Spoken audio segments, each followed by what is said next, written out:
Hey, and welcome to Two Wheel Stories. This time we're at the Swedish National Championships held at Isaberg Mountain Resort. It's about 3 hours south of Stockholm, and it offers some very British style trails. I had my best results of the season here last year, and as this is my only national race, I had high hopes. I had some strong company for practice. First off, it was Vincent Danielsson, who managed the top 10 at this race and actually went on to win the second round of the series. Also fellow beard advocate, solid sea lion impersonator, and just stylish man on a bike, Campus. Finally, Philip Fagerberg, who was my one-time coach, long-time friend, and all-time mind blower on the mountain bike, missing out on the podium by a handful of seconds this weekend. So, into the stages, and this time they're in no particular order because unfortunately we weren't allowed to record on the race runs. So it's all clips from practice. This time following Hampus across the top section of stage 4. This is right by the lift house, and the difference between this track this year and what it was last year is insane. Last year it was barely scratched in, but this top section is one of my favourite parts of any track in Sweden. Weirdly, it's the track in Sweden that's the most similar to anything back at home in the UK. So a reshuffle, and now we're behind Vincent. What amazes me riding with 3 of the fastest riders in the country is how quickly they can pull away in small sections. Like, I don't feel I've rode this bit particularly well, but you look at the difference when it gets to the bottom and they're just gone. I think the scariest thing is as well, this is them in practice speed and I'm going flat out trying to keep up. So that was it for stage 4. You may have noticed I cut out some pedaling sections. I'm trying to just cut this down because it's only practice stuff. So we're dropping in stage 5 here, and this top section is really fun. Big gap here. Vincent went a bit on the nose there, but the boys made up for it, looking pretty stylish through there.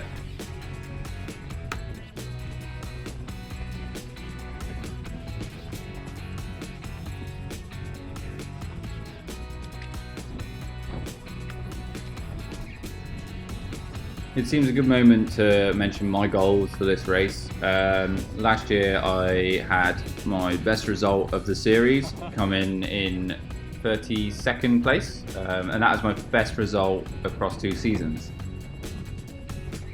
I'm hoping to repeat that, but because of what's happening with COVID, there was only 200 people signed up for this race, which meant that the elite class or open men class that I'm in had something like 40 entries. So it was a much reduced field, but it was a really high quality field. I just wanted to put a good race together. There'd not been much in the way of warm-up.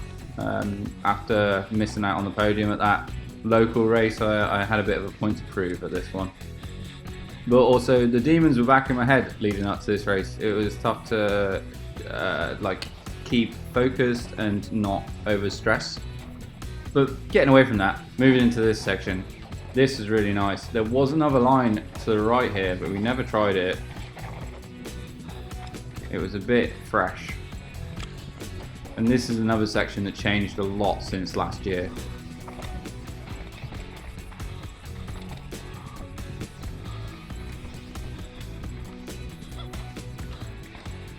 Squeezing through these gaps is pretty fun. I was just trying some different lines out through here, and it wasn't quite working to try and keep the flow up, but you know, when you get the chance to try them, you got it, right?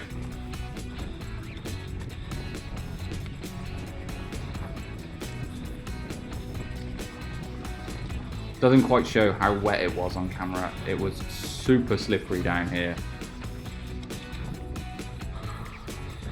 Then after this you cross the road and you have a sort of rough sprint to the finish. So I actually lost the guys on the climb up to this one. Anyone who's ridden with me will know that I suffered from a bit of a sparrow bladder, so I had to stop for a piss, and then that was it. But anyway, I was familiar with this track. We rode it last year. Simon Carlson, what's up? Give me up there a little bit. But again, this was fresh cut last year. There's a big old root in there, which is gone. But this actually flowed really nicely this year.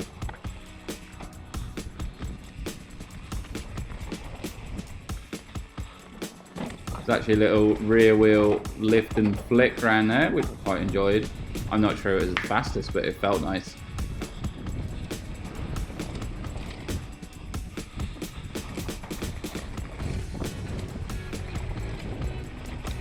This bit I messed up in the race and got way too close to that tree, which is unfortunate. And then you drop into a big old pedal, which you don't want to see. I saw a couple of riders take this inside here last year, and as I considered berms to be one of my weakest spots, I thought I'd give it a go. Okay, and back with the guys, back behind Vincent, and on stage 2. This is one of the more ridden tracks at the venue. I actually think this was my worst result of the day on this track. I'm not exactly sure why, but I don't think it was a pedaling. I think it was more to do with the corners at the bottom. I tried going inside, which I think I try on this run as well, but I'm not sure if that's the best line. But these big, steep bike parky berms really isn't my strength, and it's something I definitely need to work on.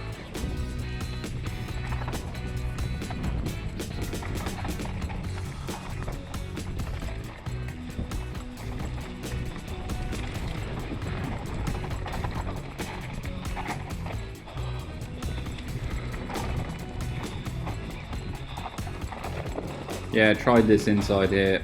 It was alright. I went for it again in the race. But this gap doesn't look like much, but that run-in is horrible. You pull it like you're going down as you're trying to pull the gap. It's not nice at all, and you hit it fast. Then this match-up at the end was pretty interesting, but just kind of had some fun in practice, getting the bike a little sideways. Not on that one.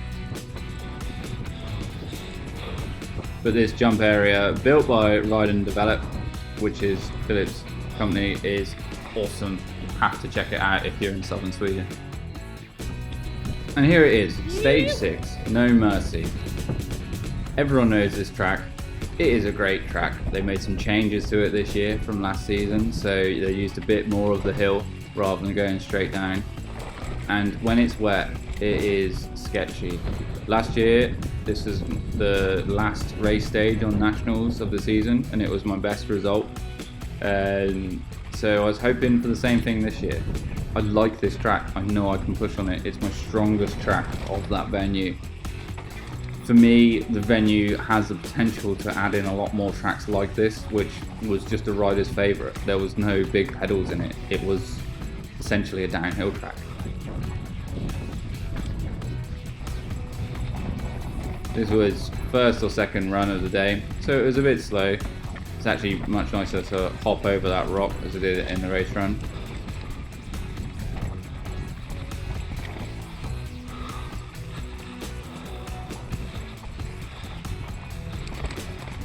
This section, it doesn't look that steep on camera, but I can assure you it's steep. And it's tough to make this corner as soon as you let the brakes go. This is my first run, because I'd not seen this rock jump before. And I watched Vincent go over it, and I saw that, and he is a much more accomplished rider than me. So I was a bit nervous. Got a bit sideways, but I was quite happy with it. Stopped to have a look, and then pushed back up to hit it again. This one I was much more happy with, much more composed. Really pushed into this, and went round this rock into the soft dirt and down. The line is to the right hand side of that rock, which I managed to get right for the next couple of runs. Unfortunately I didn't film, my GoPro wasn't fully charged, which kind of sucks. But you can see what this track's like, it's super fun. And of course all the boys saw me crash. Considering where I was coming into the race mentally, I was really happy with how I rode. I managed to finish 26th out of 33 overall, which at first I was a bit disappointed with, but in hindsight, looking at all the riders that are in front of me, they're the same riders that are usually in front of me, and there's a few that I beat. I also did a whole stage, or half of a stage, including a pedal with a front flat, which kind of sucked, and managed to finish the season on a 20th place, breaking the top 20 for the first time on that last stage, No Mercy, which I was stoked with. I think once again, off-season, important for me is fitness. I need to work on that. And just enjoy it. When I relax and enjoy racing, I'm good at it. I can't wait for racing to come back, and I appreciate that I was really lucky to have any racing at all this season. Thank you to anyone who's watched these videos, and of course there will be more next year. Peace out.